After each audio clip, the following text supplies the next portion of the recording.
Hello guys! Hello Scorpio! Welcome dito sa aking channel Scorpio. Alamin natin kung anong messages, vibration, gabay energy para sa lahat. This is timeless reading, money, career, financial, contract, reading para sa lahat. Please connect your intuition sa mga baraha na lumalabas dito sa aking mga readings. Okay. Scorpio number 11. This is blessings. This is achievements. This is prosperity and abundance. Celebration, may kainan, may maybe despedida party, or anything na prosperous and victorious. So, nakikita ko sa'yo dito na pwedeng ito yung minamanifest mo. So, may mga Scorpio siguro na nagmamanifest ng celebration, maybe gusto niyang magpakasal, gusto niyang mag-celebrate ng pinakabonggang birthday celebration ng kanyang anak or kano pa man. So, sinasabi ng baraha sa'yo dito, Scorpio, na ito yung focus mo sa mga susunod na araw, buwan na taon.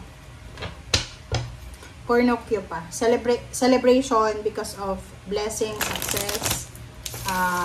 Parang ganun. Parang yan yung motivation mo sa ngayon, lalo na sa pera, or yan yung pinaka-center mo sa ngayon. Okay. Solitude. Number 9.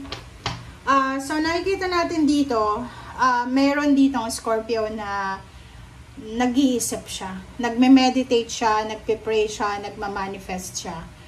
Na hindi ko alam kung ano yung minamanifest mo. Pero isa sa mga possible na manifestation mo dito is yung cornucopia. Yung cornucopia is sobra-sobrang blessings. Yung financial wealth, financial abundance, security and balance. Yung parang gusto mo ng freedom financially. Nakikita ko sir dito na marami kang iniisip.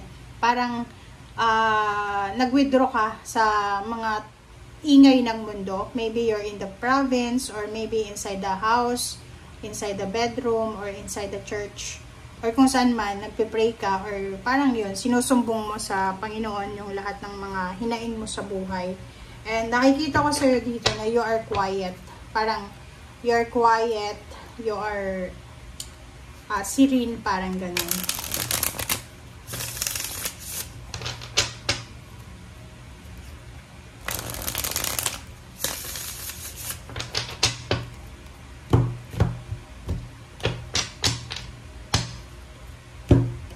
Okay.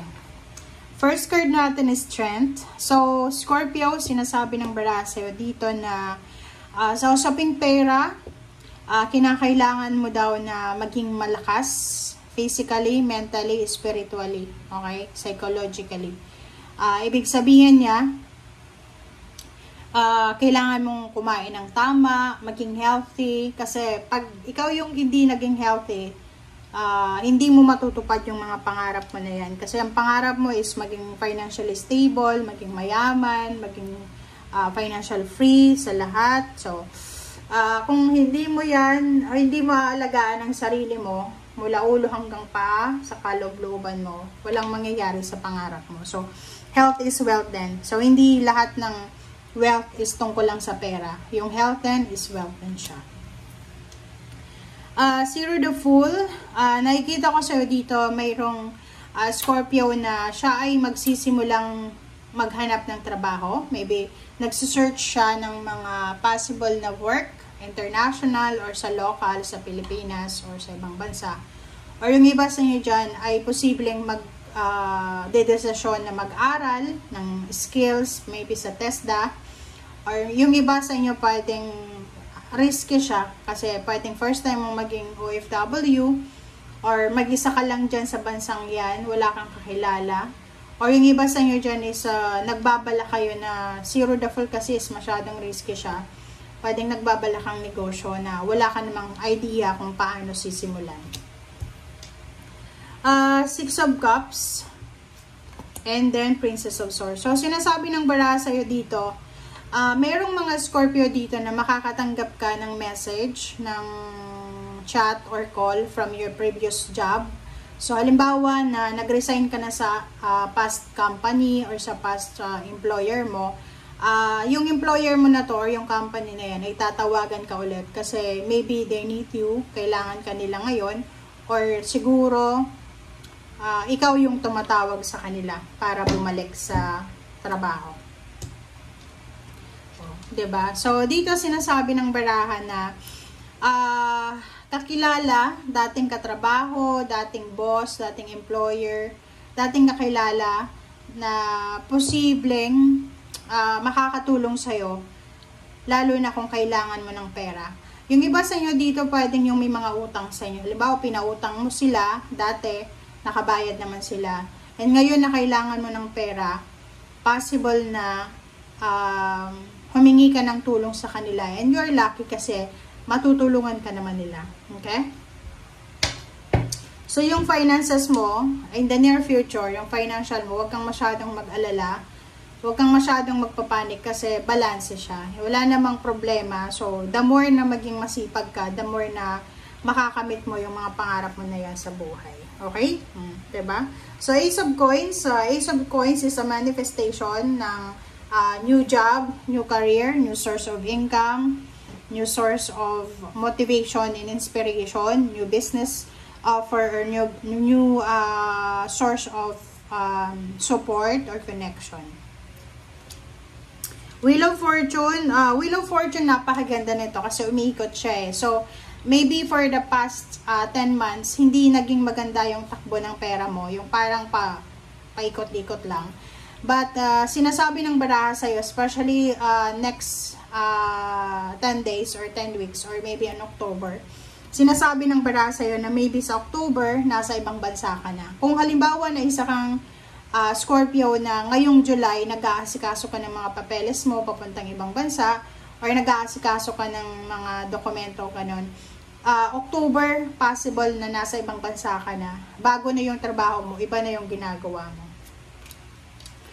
Queen of Wands, yon, and the Lover. So, nakikita ko rin sa'yo dito na hindi lang sa pera ka magkakaroon ng freedom. Magkakaroon ka din ng freedom sa relationship.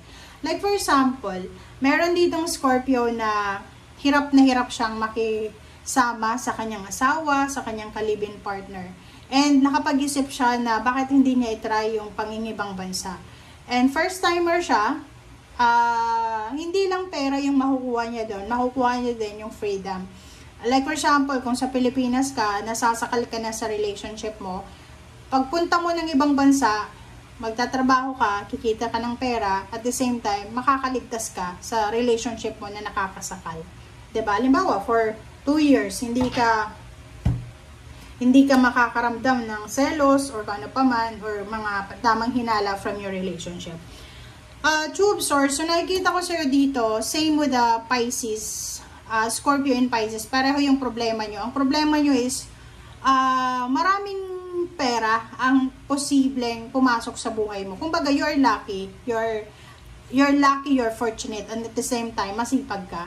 At ang problema dito, yung mga tao na nakakonect sa inyo, yung mga taong malapit sa inyo, yung mga taong konektado sa inyo, ay sila yung mga parang pumipigil ng swerte nyo. Parang ganon.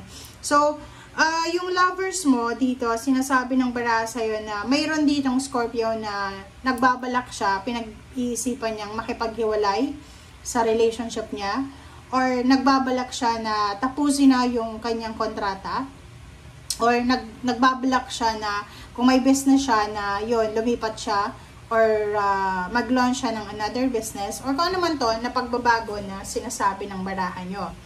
Yung Princess of Swords dito, sinasabi na maraming good news, maraming information na medyo risky, diba? Yung halimbawa, yung mga kakilala mo kasi to Six of Cups. Like for example, dating yung pinsan mo, galing na sa ibang bansa, or yung kakilala mo, or yung parents mo. So, may mga idea na kayo kung paano yung buhay sa ibang bansa. And, nakikita ko sir dito na kumbaga, may idea ka na rin. So, hindi ka naman siguro minor de edad na pupunta ng ibang bansa. So, nakikita ko, you're strong, you're courageous, you're ready naman sa kung ano man na dadatnan mo doon sa ibang bansa. Basta ang sinasabi sa inyo ng baraha, guys, na ilang beses na readings na ganito na parang sinasabi na handang-handa ka na para sa pagbabago ng iyong buhay. Sawang-sawa ka na sa kung ano man ang palaging paulit-ulit na nangyayari sa iyo sa ngayon.